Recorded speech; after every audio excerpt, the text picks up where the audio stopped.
आप थोड़ी देर के लिए अपनी आंखें बंद कीजिए और कल्पना कीजिए, आप एक ऐसे इंसान हैं जिसके साथ एक हादसे का शिकार हो जाता है, जिसमें आप दुनिया के सबसे बड़े महासागर प्रशांत महासागर में गुम हो जाते हैं और इतने विशाल महासागर में आपका अपना कोई नहीं है और ना तो आपके पास खाने के लिए खाना है और ना ही पीने के लिए पानी। समुद्र का पानी बहुत ज्यादा खारा होने के कारण हम उसे पी नहीं सकते और ना ही आपके पास वापस जाने का कोई साधन है, क्योंकि आपको पता नहीं है कि आप समुद्र में किस जगह हो। कई सारे जहाज आपके नजदीक से गुजरे लेकिन किसी की नजर आप पर नहीं पड़ी। आप बस इसी उम्मीद पर टिके हो कि कोई आएगा और यहाँ से आपको निकाल कर ले जाएगा, लेकिन वहां पर कोई नहीं आता। आप अपनी आंखें खोल सकते हैं, भगवान का शुक्रिया अदा कीजिए क्योंकि सिर्फ ये कल्पना थी। लेकिन आज जो कहानी मैं आपको सुनाने वाला हूँ वो काल्पनिक नहीं है, एक वास्तविक घटना है। ये कहानी रोंगटे खड़े कर देने वाली। ये कहानी है जोस सिल्वाडोर एल्वरांगा की। बात है 17 सितंबर 2012 की। ये वो तारीख है जिस दिन सेल्वाडोर एल्वरांगा गहरे समुद्र में मछली पकड़ने के लिए उतर जाता है। वो जिस समुद्र में उतरा था वो दुनिया का सबसे बड़ा प्रशांत महासागर था। उस वक्त एल्वरांगा के साथ उसका एक दोस्त भी था। एल्वरांगा का प्लान था कि वो 30 घंटे के बाद फिर घर वापसी आ जाएगा और उसके हिसाब से उसने अपने लिए खाना और पानी ले लिया था। लेकिन किस्मत को कुछ और ही मंजूर था। थोड़ी देर तो सब कुछ प्लान के अनुसार ही चला, लेकिन तभी एक खतरनाक तूफान ने दस्तक दी। शुरुआत में थोड़ी थोड़ी बारिश हो रही थी, थोड़ी थोड़ी हवा चल रही थी। एल्वरांगा ने उसे अनदेखा कर दिया और आगे की तरफ बढ़ता चला गया।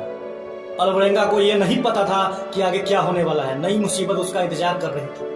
हवाओं की रफ्तार से एल्वरांगा समझ चुका था कि वो फंस चुका है, बहुत ही बड़ा तूफान यहाँ आने वाला है। एल्वरांगा ने अपने नाव को वापस घुमाया और जिधर से वो आया था उधर को ही मोड़ दिया, लेकिन तब तक बहुत ही देर हो चुकी थी और वो दोनों तूफान में फंस चुके थे। एल्वरांगा ने बहुत ही तेजी से अपनी नाव को भगाया। वो अपने तट पर पहुंचने ही वाले थे कि उनके नाव का डीजल खत्म हो जाता। डीजल खत्म होने के बाद हाथ से नाव चलाने वाला कोई उपकरण उसके पास नहीं था। समुद्र की लहरों ने वापस उनकी दिशा मोड़ दी और फिर वो अपनी दिशा में लेकर चले गए।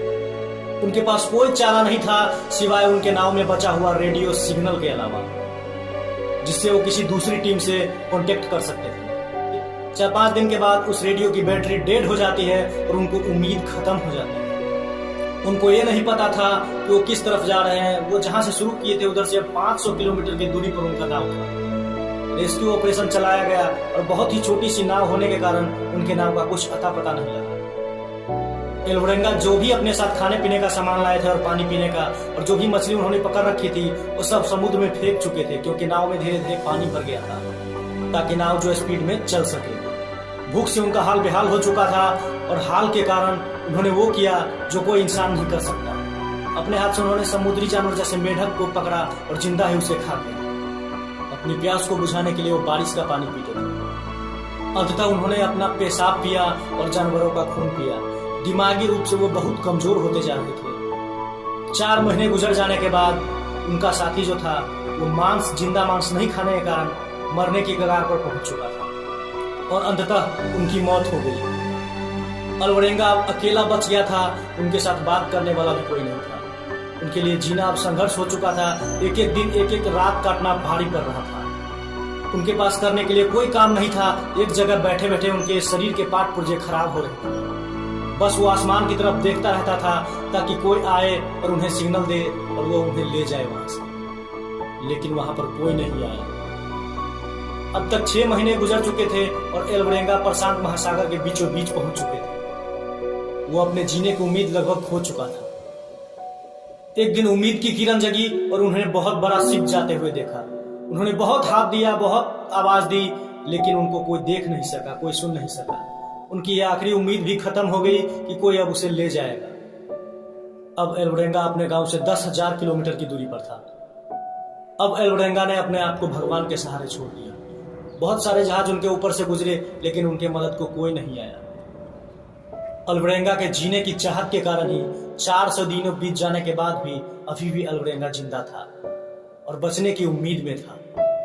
23 जनवरी 2014 को किसी आइलैंड से 15 किलोमीटर की दूरी पर एल्वरांगा था। उसे वो आइलैंड दिखाई दिया।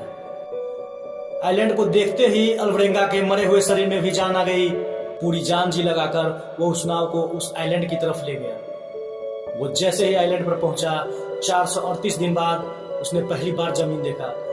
जमीन को देखते ही वो छलांग लगाकर नाव से कूदे और जमीन पर पैर रखना चाहा, लेकिन वो चाहकर भी पैर नहीं रख पा रहा था। वो बार बार नीचे गिर जा रहा था। उसकी आंखों की रोशनी बहुत ही कम हो गई थी, मानो उसे उस समुद्र से बहुत ही नफरत हो गई थी। वो जमीन से समुद्र की तरफ देखकर बहुत गुस्सा से देख रहे थे। आइलैंड पर जाकर एल्वरेंगा बेहोश हो गया। जब उसे होश आया तो उन्होंने देखा कि उनके चारों तरफ आइलैंड का गार्ड था। गार्ड ने वहां के पुलिस अधिकारी से संपर्क किया और उनको एल्वरेंगा के बारे में जानकारी दी।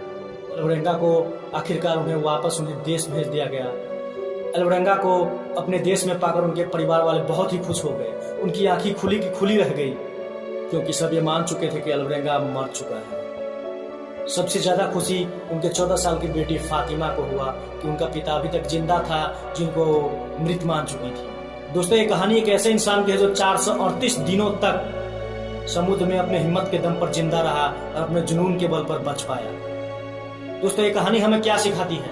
कभी भी इंसान को हार नहीं मानना चाहिए। आप कितनी भी खराब हो, घबराना नहीं चाहिए। उम्मीद की किरण जगाए रखना चाहिए। उम्मीद की किरण जगाने से हमें मंजिल मिलती जरूर है। दोस्तों, वीडियो कैसा लगा कमेंट करके बताइएगा जरूर। चैनल को सब्सक्राइब जरूर कीजिएगा ताकि हम नए नए वीडियो आपके पास लेके आते हैं। चलिए मिलते हैं अगली वीडियो में। जय हिंद।